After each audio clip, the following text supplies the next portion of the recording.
We find that we have a close equivalent to the Hebrew, as the meaning here is also the underworld and the place of the dead. This remarkable drawing of the underworld is just one of the magnificent drawings by Clarence Larkin. It shows the various compartments of the biblical underworld. When we compare the Hebrew Sheol with the Greek Septuagint, we find that the word is Hades. We find that we have a close equivalent to the Hebrew, as the meaning here is also the underworld and the place of the dead. Before we get too far into this video, we would like to give credit to Clarence Larkin for his great works on this subject matter, as much that we are considering here today are the results of his labors in the Lord Jesus Christ. After this I saw in the night visions, and behold a fourth beast, dreadful and terrible, and strong exceedingly, and it had great iron teeth. It devoured and brake in pieces, and stamped the residue with the feet of it. And it was diverse from all the beasts that were before it, and it had 10 horns. I considered the horns, and, behold, there came up among them another little horn, before whom there were 3 of the first horns plucked up by the roots. And, behold, in this horn were eyes like the eyes of man, and a mouth speaking great things. 4 great empires, and only 4 were to succeed each other in the government of the world, from Nebuchadnezzar beginning around 606 BC until the second coming of Christ. These 4 were the Babylonian, the Medo-Persian, the Grecian, and Roman. These empires are not only made known as to number, but their names in the order of their succession are given. The first, being the Babylonian, is indicated by Daniel while interpreting the vision to Nebuchadnezzar. Here he says, "Thou art this head of gold." The second, being the Medo-Persian, Daniel points out and further elaborates on in his account of Belshazzar's feast by the emphatic words, "In that night was Belshazzar the king of the Chaldeans slain, and Darius the Median took the kingdom." Clearly, this is shown in chapter 5, verses 30 to 31. The next, or third, was the Grecian, which is further mentioned in Daniel's book in chapter 8, verses 20 to 21. Here he says, "The ram which thou sawest having 2 horns are the kings of Media and Persia, and the rough goat is the king of Grecia," which is, of course, Greece.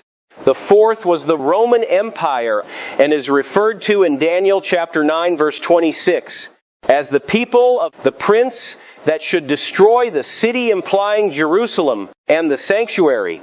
And we know that it was the Roman Empire under Titus, as each nation were to follow each other in the order named. The Babylonian lasted from 606 to 538. The kings of Media and Persia lasted from 538 to 330. The Grecian from 330 to 323. After this, the Grecian Empire was broken up into 4 parts: Thrace, Macedonia, Syria, and Egypt, and the last of these was conquered by the Romans in the year 30 BC. The Roman Empire lasted from 30 BC to 364 AD. And afterwards it was divided into its eastern and western divisions. Since then, there has been no leading one-world empire, and cannot be according to this prophecy until Christ sets up his. Until Christ sets up his stone or millennial kingdom, as represented by the stone that smites the colossus on its feet, for this stone kingdom is to fill the whole earth, and thus be universal. This stone cannot be Christianity, for it does not fill the earth by degrees, and thus crowd out the colossus, but it at one blow demolishes it. The action of the stone is that of judgment, not grace, and is sudden and calamitous.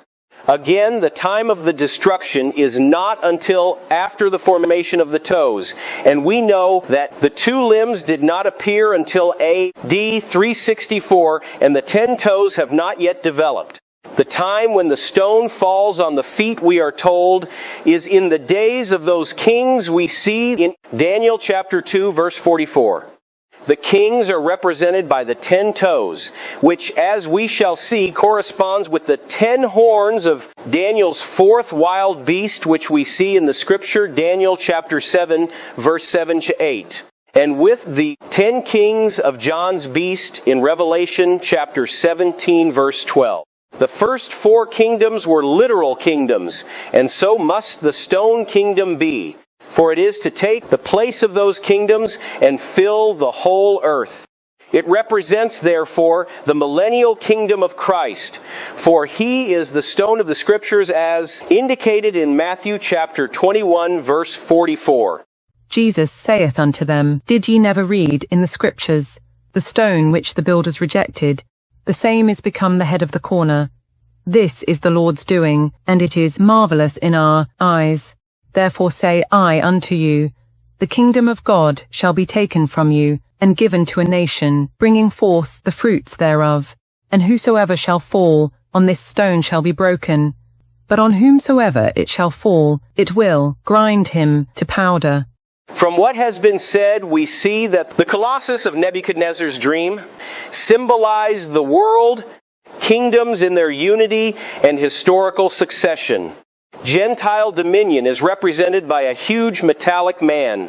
The degeneration of the world kingdoms is seen in the diminishing value of the metals used. Silver is worth less than gold, brass than silver, iron than brass, and clay than iron. The weight of the Colossus also declines.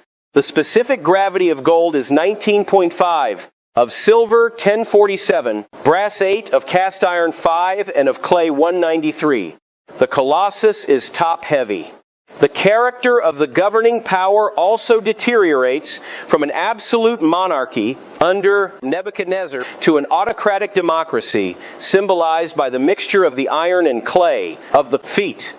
In other words, the governing power passes from the head, the organ that ought to direct the members of the body, to the feet, which are only made to carry the body whither the head directs. We have dwelt thus at length on the Colossus, for it is only as we understand it that we can understand the meaning of the wild beasts that Daniel saw come up out of the sea. Many Bible scholars believed these are continuing to develop through the European Union, which make up the original Roman Empire, although there are now more than 10. 48 years after Nebuchadnezzar had his dream, about 555 BC, Daniel in vision stood upon the shore of the Great Sea, which is likely the Mediterranean, and saw 4 great beasts come out of the sea in succession. The first beast was like a lion and had eagle's wings, and as the prophet watched it, he saw it lifted up from the earth, and made to stand upon its feet as a man, and a man's heart was given to it. We have only to visit the British Museum, London, and examine the colossal stone lions with the wings of an eagle and the head of a man, disinterred from the ruins of Babylon and Assyria by Sir Henry Layard between the years 1840 and 1850 AD, to see that this first beast stands for Babylon and its king Nebuchadnezzar. The peculiarity of this first beast was that it had eagle's wings. This combination of the lion, the king of beasts, and the eagle, the king of birds, corresponded to the royalty of the head of gold of the Colossus, and typified the eagle-like swiftness of the armies of the plucking of the wings doubtless referred to the beastly insanity of Nebuchadnezzar, and the lifting up and causing to stand upon its feet as a man to his restoration to sanity. The second beast was like to a bear, and it raised up itself on one side, and it had 3 ribs in the mouth of it, between the teeth of it. And they said thus unto it, Arise, devour much flesh. The bear is the strongest beast after the lion, and is distinguished for its voracity. But it has none of the agility and majesty of the lion, is awkward in its movements, and effects its purpose with comparative slowness. And by brute force and sheer strength, these were the characteristics of the Medo-Persian Empire. It was ponderous in its movements. It did not gain its victories by bravery or skill, but overwhelmed its enemies by hurling vast masses of troops upon them. Xerxes' expedition against Greece was undertaken with 2,500,000 fighting men, who with the camp followers made up an army of 5,000. Other Persian generals had armies running up into the mouths and thousands of men. It is easy to be seen that the movements of such enormous bodies of men would devour much flesh. not only in the destruction of their enemies, but thousands would die of disease and exposure. And the countries through which they passed would become famine-stricken by the loss of food seized to feed such armies. The side of the bear which raised up to attack signifies Persia, in which lay the greatest military strength, and corresponded to the right shoulder and arm of the Colossus. The 3 ribs stood for the 3 kingdoms of Lydia, Babylon, and Egypt, which formed a triple alliance to check the Medo-Persian power, but were all destroyed by it. The 3rd beast was like a leopard, which had upon the back of it 4 wings of a fowl. The beast had also 4 heads, and dominion was given to it. The leopard is the most agile and graceful of creatures, but its speed is here still further assisted by wings. Slight in its frame, but strong, swift, and fierce, its characteristics render it a fitting symbol of the rapid conquests of the Greeks under Alexander the Great, who, followed by small but well-equipped and splendidly brave armies, moved with great celerity and in about 10 years overthrew the unwieldy forces of Persia and subdued the whole civilized world. The 4 wings of a fowl indicate that, as a fowl does not fly high, the armies of Alexander were fitted mainly for lowland fighting. There is an incongruity between the number of wings and the number of heads of the leopard. 4 heads call for 4 pair of wings. Why only 4 wings we do not know, unless they denote the 4 quarters of the earth into which Alexander sought to extend his kingdom. The 4 heads of the leopard represent the 4 kingdoms into which the empire of Alexander was divided by his generals, namely Thrace, Macedonia, Syria, and Egypt. The 3rd beast corresponds to the abdomen and hips of the Colossus. The 4th beast was unlike any beast that Daniel had ever seen or heard about. It was dreadful and terrible and strong exceedingly, and it had great iron teeth. It devoured and brake in pieces and stamped the residue, the other beasts, with the feet of it. And it was diverse from all the beasts that were before it, and it had 10 horns. The fact that the 4th beast had iron teeth, and that there were 10 horns on its head, the iron corresponding to the iron limbs, and the 10 horns to the 10 toes of the Colossus, would cause Daniel to see that the 4th beast stood for the 4th world empire, the Roman. Fragments of the ancient Roman Empire have never ceased to exist as separate kingdoms. It was the imperial form of government which ceased, the one head wounded to death. What we have prophetically in Revelation chapter 13 verse 3 is the restoration of the imperial form as such, though over a federated empire of 10 kingdoms. The head is healed, that is, restored. There is an emperor again, the beast. But as Daniel considered the 10 horns, he was amazed to see another horn, a little one, come up among them, and before whom there were 3 of the first horns plucked up by the roots, that is, destroyed. And as he examined the little horn more closely, he noticed that it had eyes like the eyes of a man, and the mouth of a man speaking great things. This mystified and troubled Daniel. He had seen nothing corresponding to it on the 10 toes of the Colossus. It must mean some new and additional revelation that God had not seen fit to impart to the Gentile king, Nebuchadnezzar, and that was reserved for Daniel and his people, the Jews. For we must not forget that Daniel's own visions in the last 6 chapters of the book have to do with God's dealings with the Jewish people in the latter days. So Daniel approached one of the heavenly messengers that stood by and asked him the meaning of what he had seen. He was told that the 4 beasts stood for 4 kings or kingdoms that should arise out of the earth.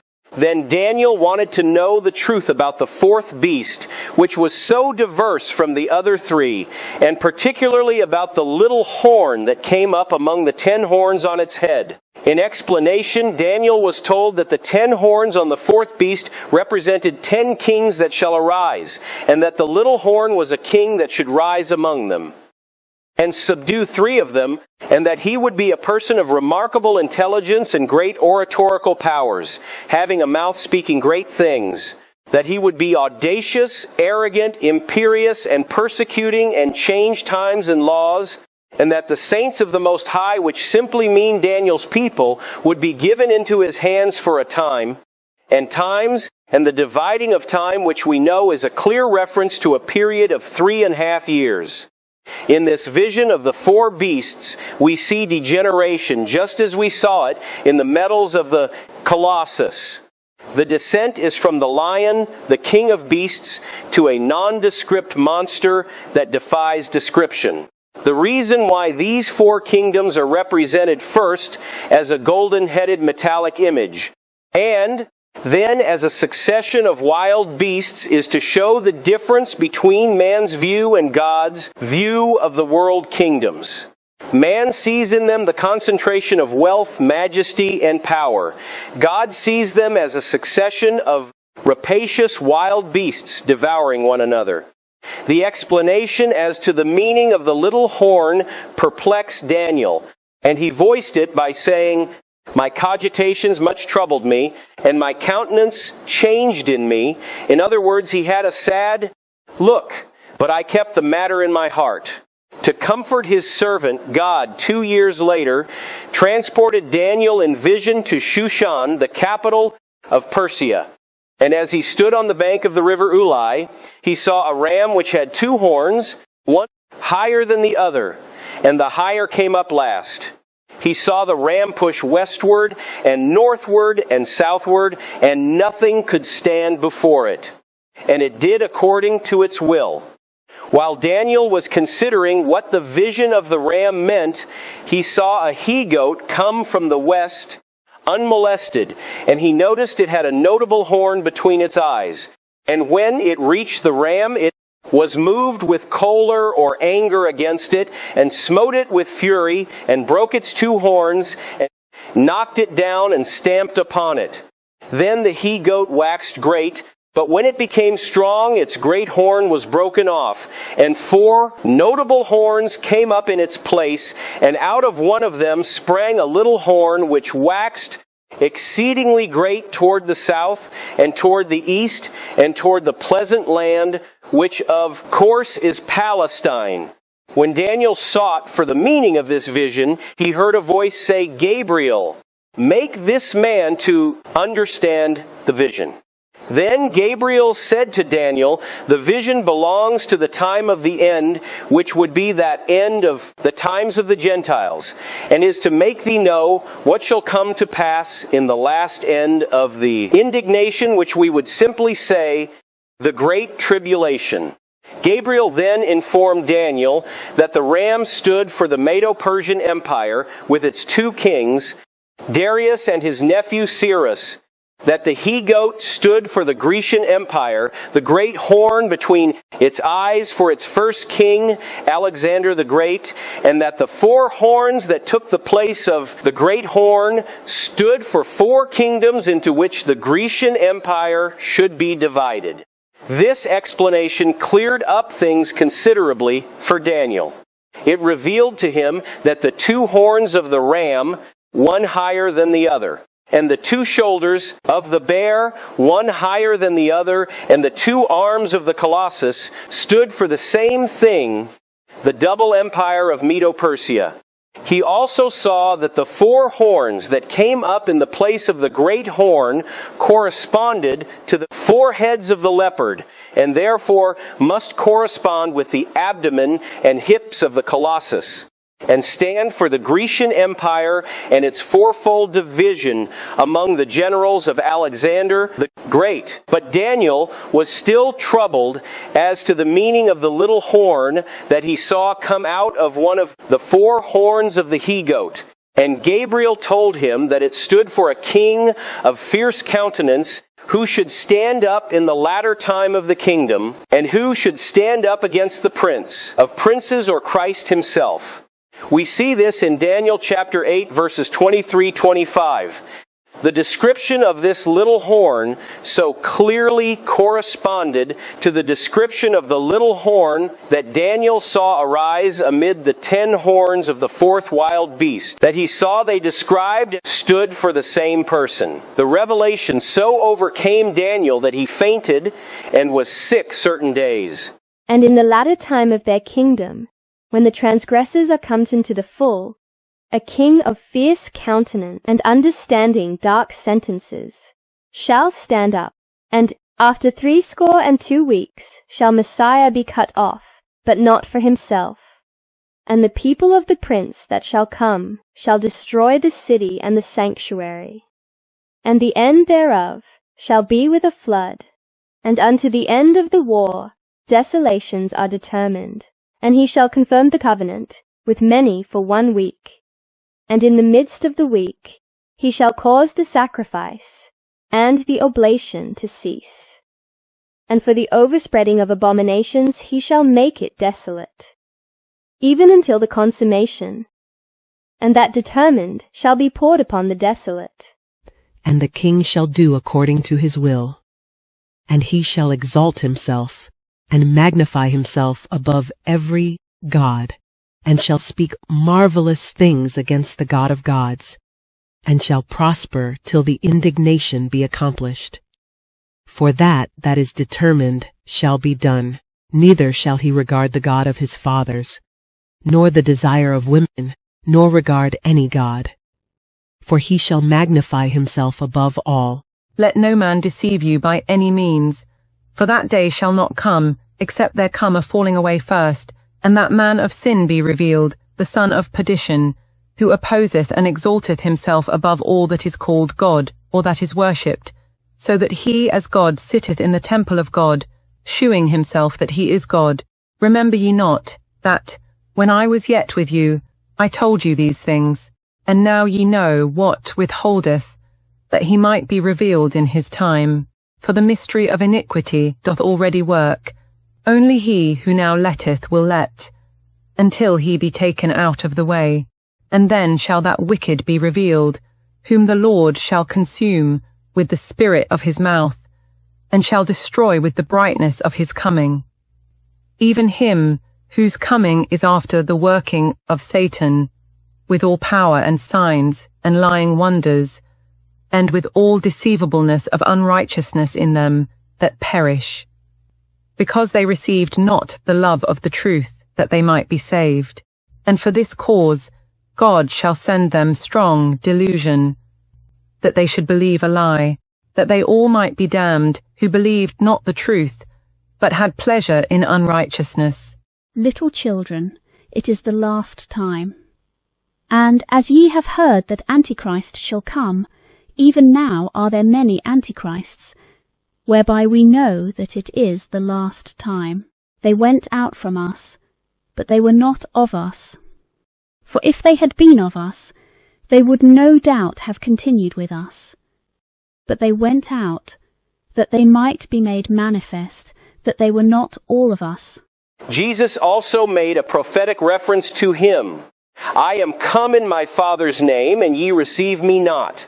If another shall come in his own name, him ye will receive. How can ye believe, which receive honor one of another, and seek not the honor that cometh from God only?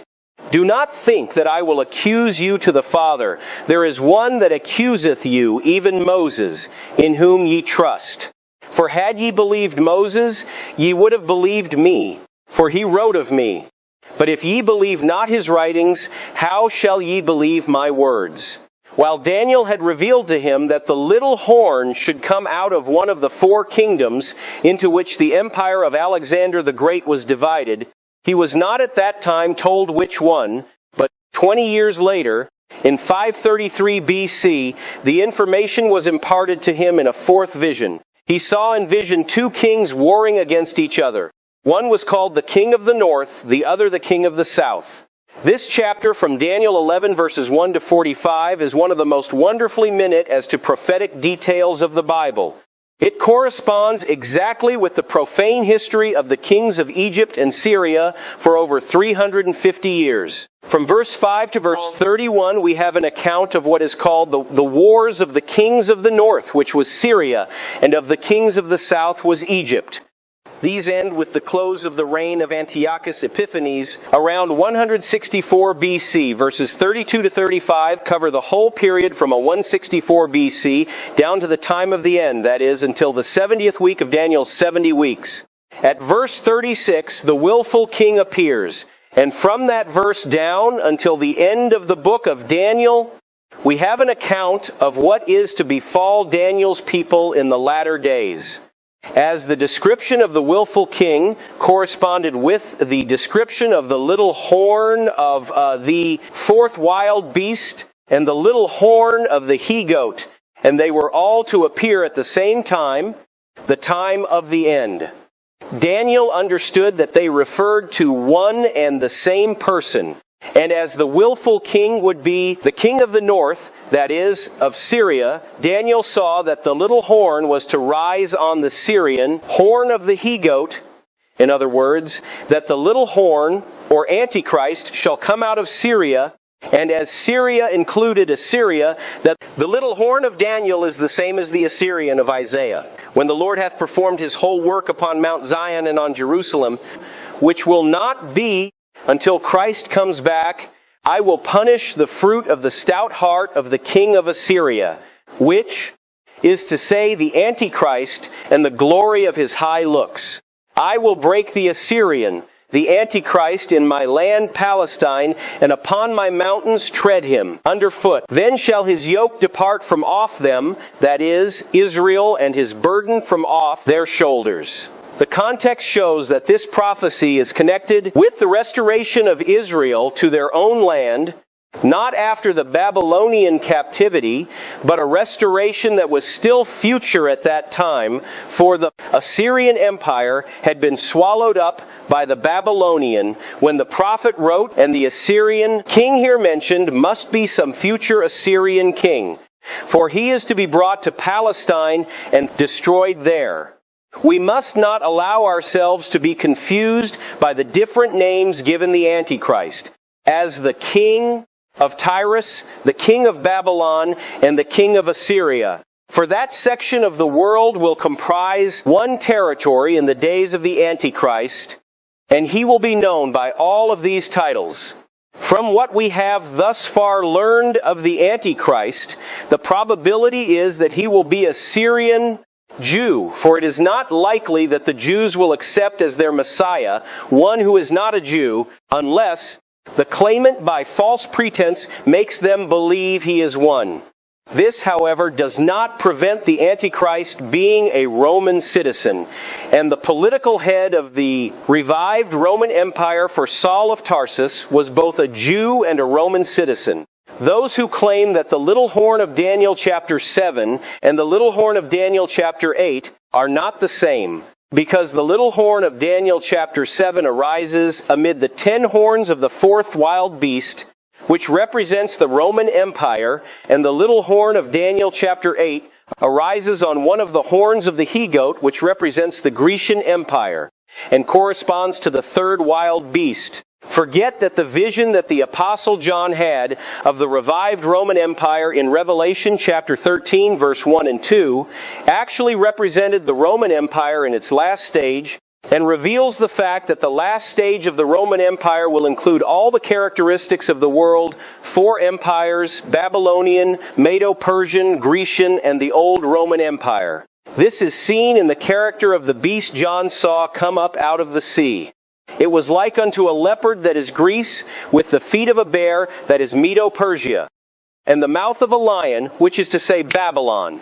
The fact that the body of the beast was like a leopard describing Greece reveals the fact that the preponderating feature of the revived Roman Empire will be Grecian, and that therefore the 10 federated kingdoms, represented by the 10 horns of the beast, will include the 4 kingdoms into which the Grecian Empire was divided. In other words, Egypt, Macedon, Thrace, and Syria. It follows, therefore, that the little horn of the he-goat, which is Greece, will be the little horn that rises among the 10 horns of the fourth wild beast, which is ancient Rome. For Syria, which is one of the 4 divisions of the Grecian Empire, will at the same time be one of the component parts of the revived Roman Empire.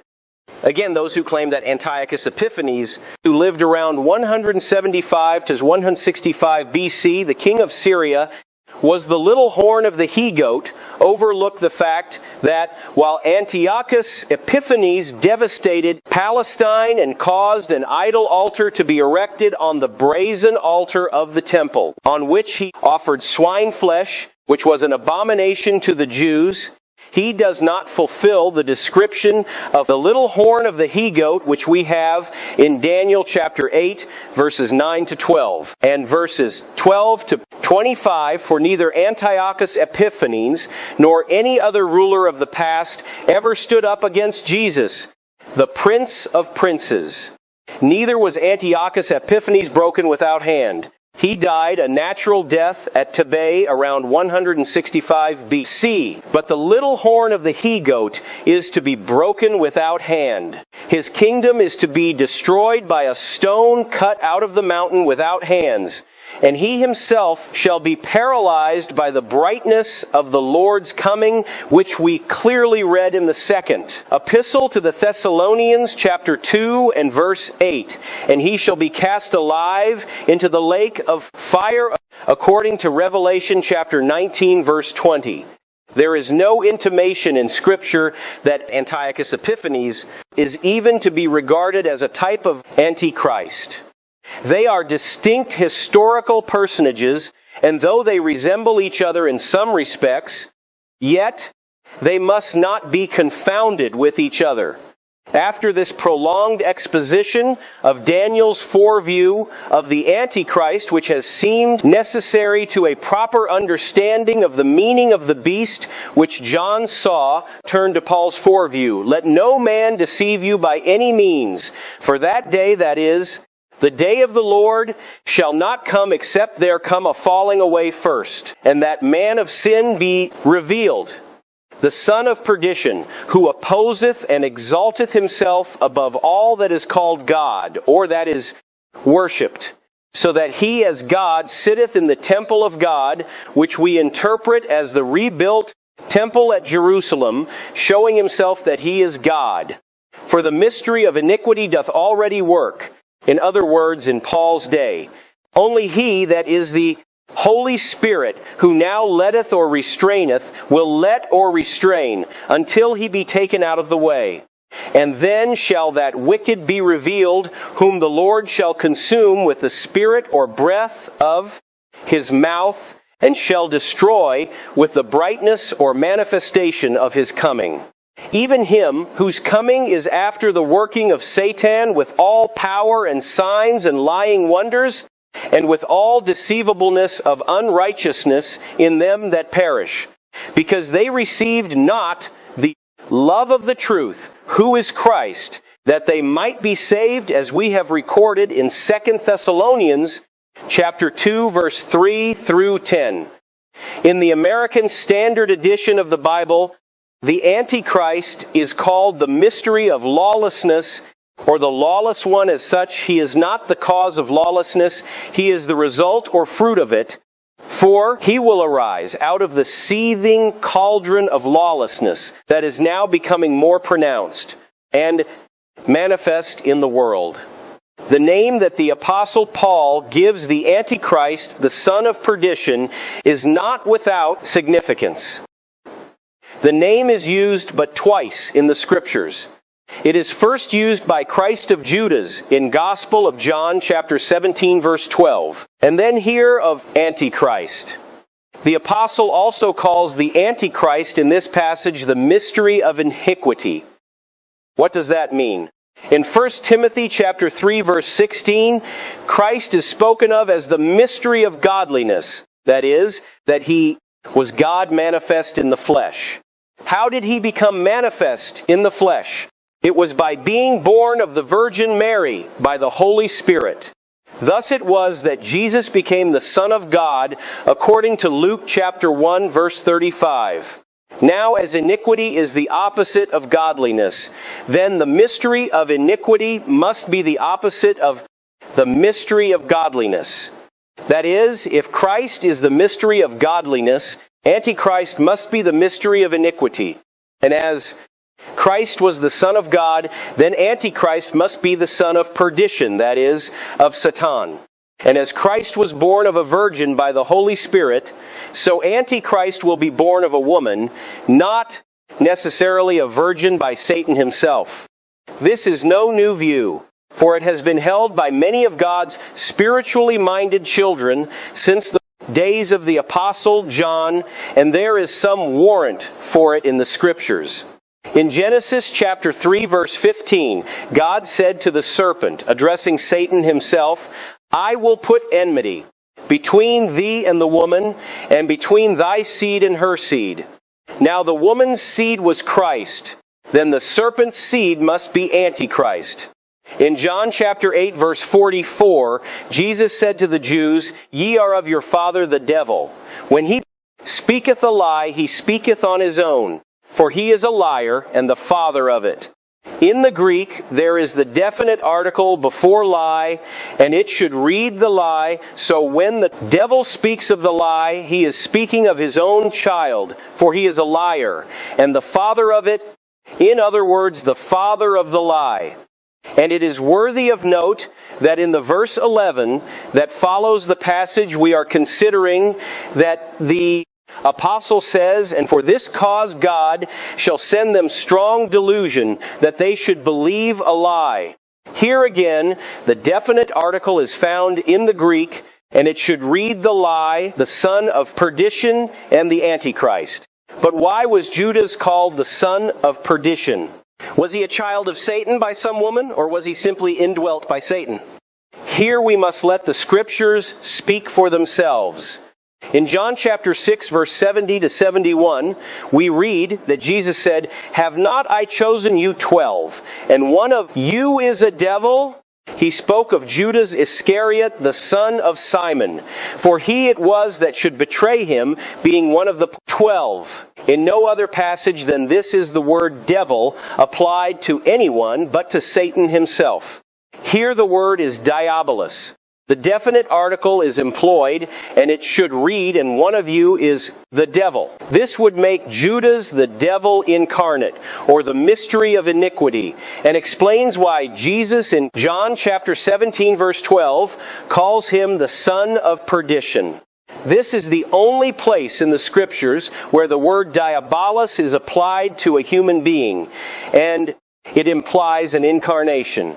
While perdition is a place, it is also a condition into which men may fall. And while men who have committed the unpardonable sin are sons of perdition, because they are destined to the place of the irrevocably lost, yet Judas and Antichrist are the sons of perdition in a special sense, for they are the sons of the author of perdition, the devil. That is, they are not merely obsessed or controlled by the devil. The devil has incarnated himself in them, and for the time being, to all practical purposes, they are the very devil himself. The next question that arises is, if Judas and the Antichrist are both called the son of perdition, are they one and the same, or are there two sons of perdition? Here we must anticipate. Turning to Revelation chapter 11 verse 7, we read that the beast that slays the two witnesses ascends out of the bottomless pit or the abyss, and that beast is the Antichrist. Now, how did he get into the abyss? Well, if there is only one son of perdition, and Judas and Antichrist are one and the same, when he got in the abyss, when Judas went to his own place, in other words, the very abyss.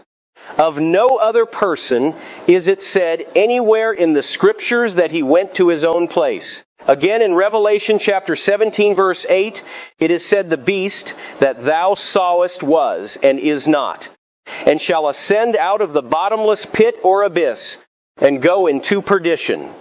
As this beast is the same that slays the two witnesses, he is the Antichrist. Now there are four things said of him. First, he was. Second, he is not. Third, he shall ascend out of the bottomless pit. Fourth, he shall go into perdition. From this we learn that in John's day the beast was not, but that he had been before on the earth and was to come again, that he has to ascend from the bottomless pit. This is positive proof that the Antichrist has been on the earth before, and that when he comes in the future he will come from the abyss. The question then arises, when was Antichrist on the earth before? If Judas and Antichrist are one and the same, the enigma is solved. When Judas was on the earth, he was. When Judas went to his own place, he was not. When Judas comes back from the abyss, he will be the Antichrist. The author does not insist on this view of Judas and Antichrist being correct, but with open mind, he accepts it because it seems to be the only logical solution of both Judas and Antichrist being called the son of perdition. John saw a beast rise up out of the sea, having 7 heads and 10 horns, and upon his horns 10 crowns, and upon his heads the name of blasphemy. And the beast which I saw was like a leopard, and his feet were as the feet of a bear, and his mouth as the mouth of a lion. And the dragon gave him his power and his seat or his throne, great authority. And I saw one of his heads as it were wounded to death, and his deadly wound was healed. And all the world wondered after the beast. And they worshipped the dragon which gave power unto the beast. And they worshipped the beast, saying, Who is like unto the beast? Who is able to make war with him? And there was given unto him a mouth speaking great things and blasphemies. And power was given unto him to continue 42 months. When we compare these 4 views, and note the similarity of conduct of Daniel's little horn, Paul's man of sin, and John's beast, and that Daniel's little horn and John's beast are to continue for the same length of time, 42 months or 3½ years, and that Daniel's little horn, Paul's man of sin, and John's beast are all to be destroyed in the same manner of Christ's second coming, we see that they all prefigure the same evil power which is after the working of Satan, and which John in 1 John chapter 2 verse 18 calls the Antichrist. In other words, when we find in prophecy 3 symbolic personages that come upon the stage of action at the same time, occupy the same territory, exhibit the same character, do the same work, exist the same length of time, and meet the same fate, they must symbolize the same thing. Before we examine in detail John's beast, it would be well for us to compare it with Daniel's 4th wild beast. In comparing these 2 beasts, we find that they both come up out of the sea or the nations, and they are utterly unlike any beast we have ever heard of. Daniel's beast was dreadful and terrible and strong exceedingly, and it had great iron teeth and nails of brass, while John's beast was like a leopard, with the feet of a bear and the mouth of a lion. As Daniel's beast represented the 4th kingdom upon the earth, the Roman Empire, it is evident that its characteristics describe the old Roman Empire, while the characteristics of John's beast represent the revived Roman Empire. We know that the old Roman Empire was strong exceedingly, and its grip and power was like a beast with great iron teeth and nails of brass. And from the description of John's beast, we learn that the revived Roman Empire shall embody all the characteristics of the 4 world empires, as seen in its leopard-like body, its feet of a bear, and its mouth of a lion. That both beasts have 10 horns reveals the fact that they will be in existence at the time indicated by the 10 toes of the Colossus with which they correspond, which will be just before the setting up of the stone or millennial kingdom of Christ. We are told that the 10 horns of Daniel's beast stand for 10 kings, and the 10 horns of John's beast stand for the same. From this we see that both Daniel and John foresaw that the Roman Empire was to be eventually divided into 10 separate but federated kingdoms.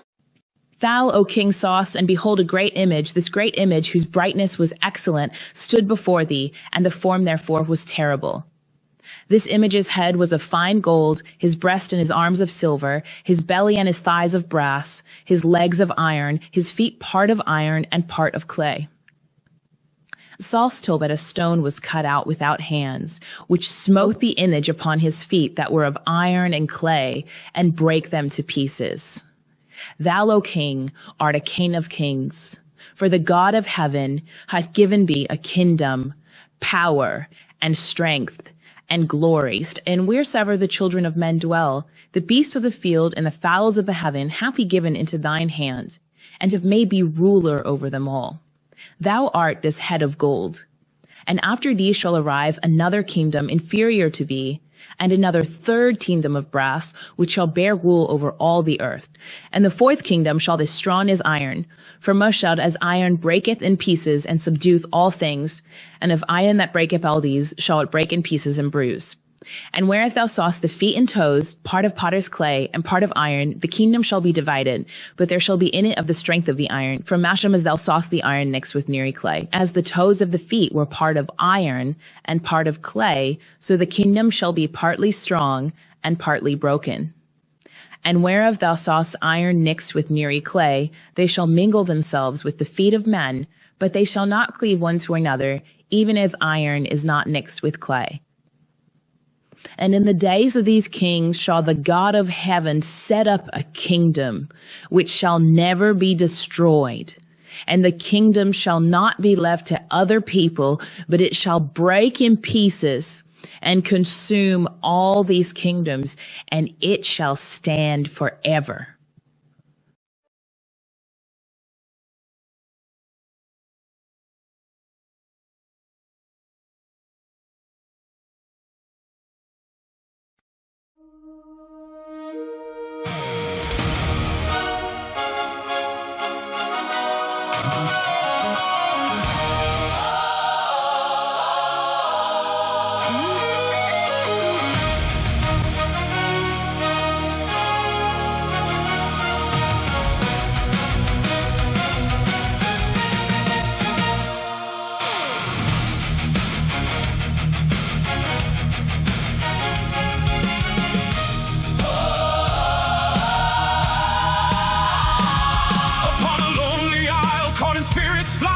The trumpet sounded a scream in the night.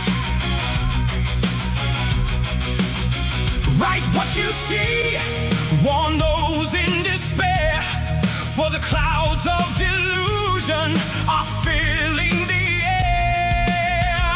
From the churning salt and the white water spray, a monstrous horror rose to claim the day. Leopard, bear, and lion, a nightmare design. 7 heads screaming, blasphemous and blind. One head was wounded, pierced by mortal steel, but he lived again to make the nations real. The world looked on, they marveled at the light, and bowed in submission to the terrible sight. Who can stand, who can war with might, when the dragon's shadow swallows the light? Wake up from the dream, hear the warning bell, before the gates open to a living hell. It's a battle for the soul, it's a war for the plan. Beware the mark, the number of a man.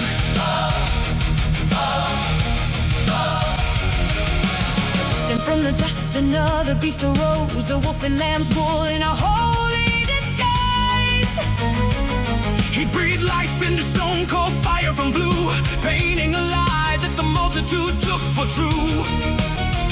With 2 horns glowing and ancient dragon eyes, he led the blind world with the symphony of light. He built an image, he commanded the knee. Bow to the first, or you'll cease to be. No rich, no poor, no bondman's chain can escape the brand, can't escape the stain. The seal is set tight on the hand and the head, the price of the bread, the road to the dead. Who can stand, who can war with might,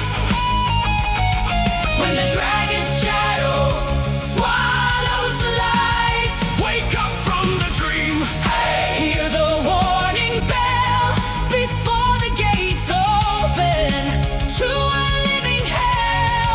It's a battle for the soul, it's a war for the plan. Beware the mark, the number of a man. Listen, can you hear the cipher? The arithmetic of a fallen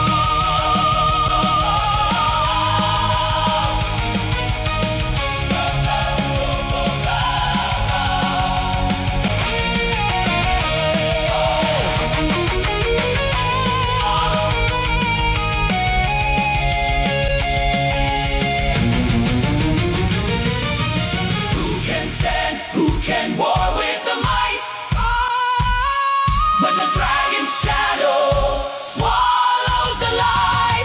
Wake up from the dream, hear the warning bell before the gates open to a living hell. It's a battle for the soul, it's a war for the plan. Beware the mark, the number of a man.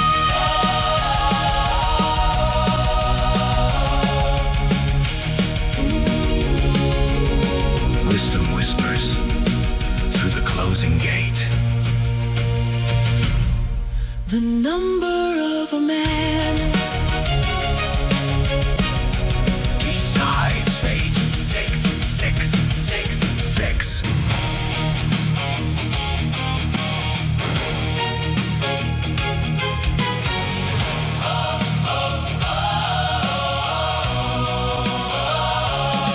Upon a lonely isle caught in spirit's flight, the trumpet sounded a scream in the night.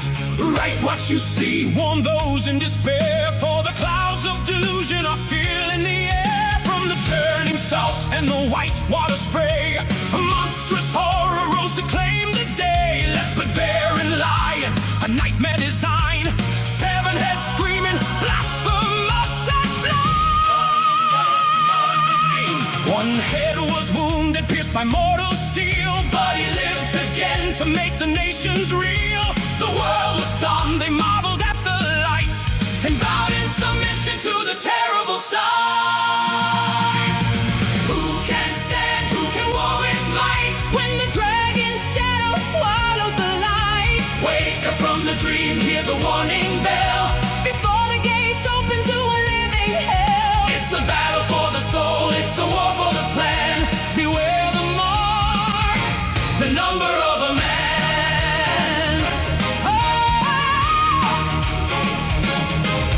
Then from the dust another beast arose, a wolf in lamb's wool in a holy disguise. He breathed life into stone, called fire from blue, painting a lie that the multitude took for true. With 2 horns glowing and ancient dragon eyes, he led the blind world with a symphony of light. He built an image, he commanded the knee, bow to the first or you'll cease to be. No rich, no poor, no bondman's chain can't escape the brand, can't escape the stain. The seal is set tight on the hand and the head, the price of the bread, the road to the dead.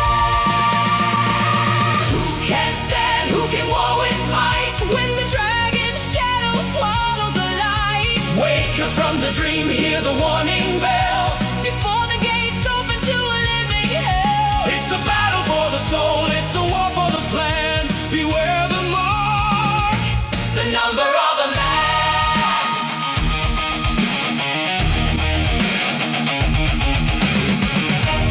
Listen. Can you hear the cipher? The cipher. The arithmetic of a fallen man. Fallen man. No bond. No heaven. Just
see warn those in despair, for the clouds of delusion are filling the air. From the turning salt and the white water spray, a monstrous horror rose to claim the day. Leopard, bear, and lion, a nightmare design. 7 heads screaming, blasphemous and blind. One head was wounded, pierced by mortal steel, but he lived again to make the nations reel.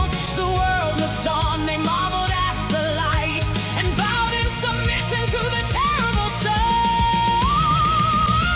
Who can stand, who can war with might, when the dragon's shadow swallows the light? Wake up from the dream, hear the warning bell, before the gates open to a living hell. It's a battle for the soul, it's a war for the plan. Beware the mark, the number of a man.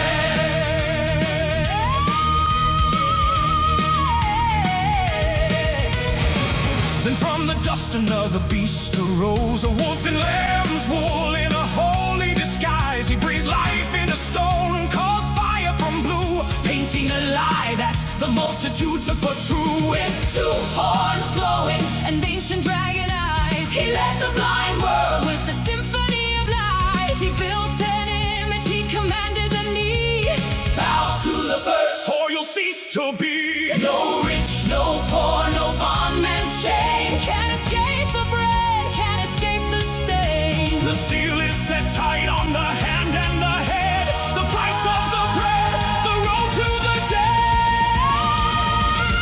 Who can stand, who can war with might, when the dragon's shadow swallows the light? Wake up from the dream, hear the warning bell, before the gates open to a living hell. It's a battle for the soul, it's a war for the plan. Beware the mark, the number of a man.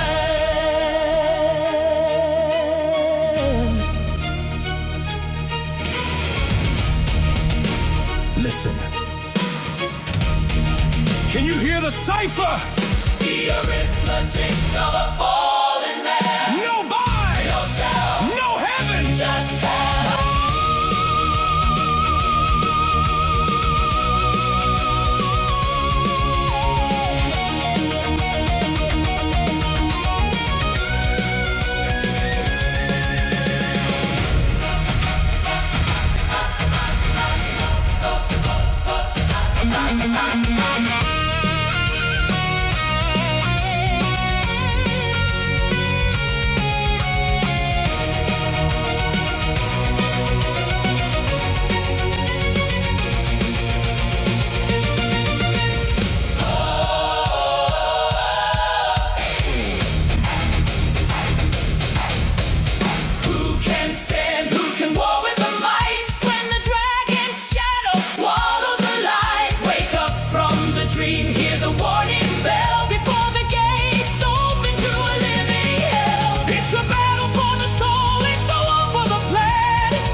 The trumpet sounded, a scream in the night.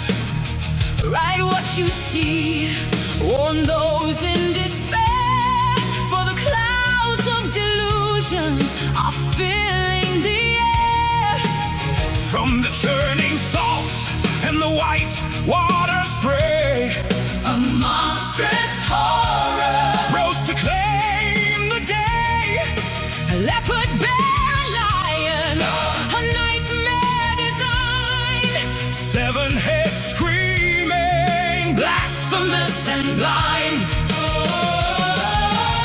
One head was wounded, pierced by mortal steel, but he lived again.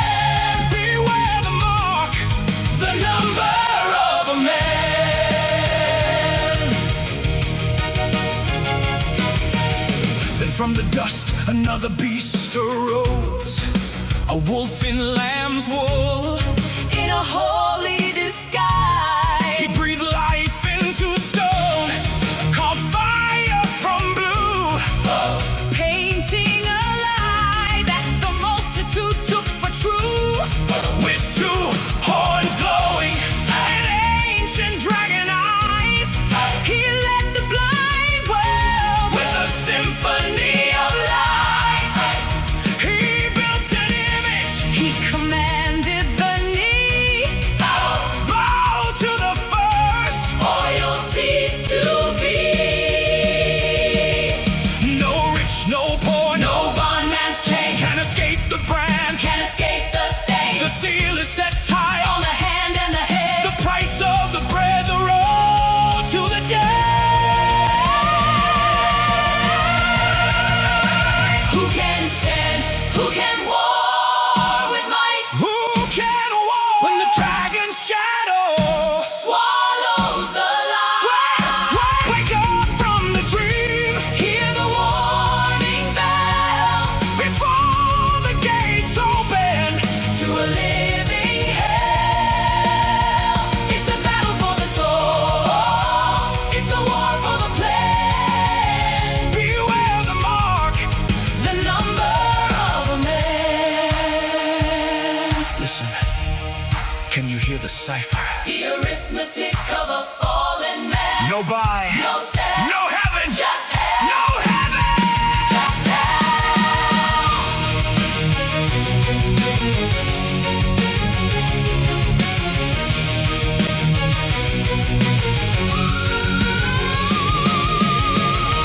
Who can stand? Who can war with the might? Who can stand? Who can stand?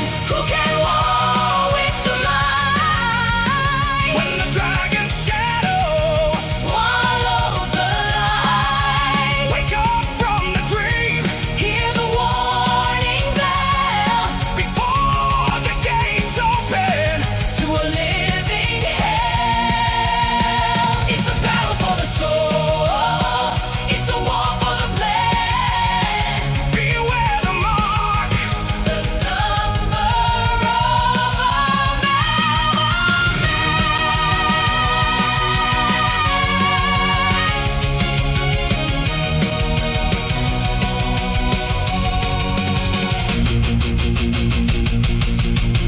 Decides this fate.